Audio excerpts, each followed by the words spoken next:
সারাদিন জব করতে করতে আমি ক্লান্ত হয়ে গেছি। এখন থেকে আমি হাজব হয়ে যাবো। আরে ঘরে বসে আছো কেন? ঘরে সব কাজ তাড়াতাড়ি করে নাও। আরে জবের চাইতে তো হাউস ওয়াইফের কাজ তো অনেক বেশি কঠিন। আরে ম্যাডাম, কাল আর পরশু দিন আমি কাজে যাবো না। যে ইচ্ছে থাকলে করো আর ইচ্ছা না থাকলে না, এটাই করতে হবে।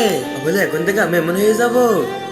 আরে ছুটি তুই পাগল হয়ে গেছিস নাকি? আরে কাজের ওয়ালা দিদি বলে গেছে আমার মেয়ে এমন করেছে। আপনি কাজ ছেড়ে যাই না, যে ঘরের মতো বাচ্চা আছে সে ঘরে আমি কাজ করবো না। এখন থেকে সব কাজ আমাকে করতে হবে তাহলে? এখন থেকে এমন করবো, কাজের ইচ্ছে থাকলে করবো আর ইচ্ছা না থাকলে কাজ ছেড়ে দিব। কাজের বেটে আমাদের ঘরে কাজ করবে নাকি 2000 টাকা করে দেবো মাসে? 3000 টাকা করে দিব? না না, ফাইনাল 5000 টাকা দিব। আমার মাম্মি ফোরাজ 7000 টাকা দিবে। আরে শঙ্করু দ্বারা 10,000 টাকা করে মাসে দিবে। যা তাড়াতাড়ি স্কুলে পড়তে বল। একজন কাজের খুব ভালো মানুষ দরকার, যে ভালো কাজ যায় না। আমি তো প্রেগনেন্ট হয়েছি, এখন ভালোভাবে আমি কাজ করতে পারবো না। আমার থেকে সে কাজ করবে। স্কুলে তো সবাই পড়াশোনা করছে আর আমি কামাওয়ালে আমি এখানে ঘুম যাবো আরামসে। গাঙ্গুবা স্কুলের পুরা ক্লাস ঝাড়ু দিয়ে দাও, আমার হাগু এসেছে।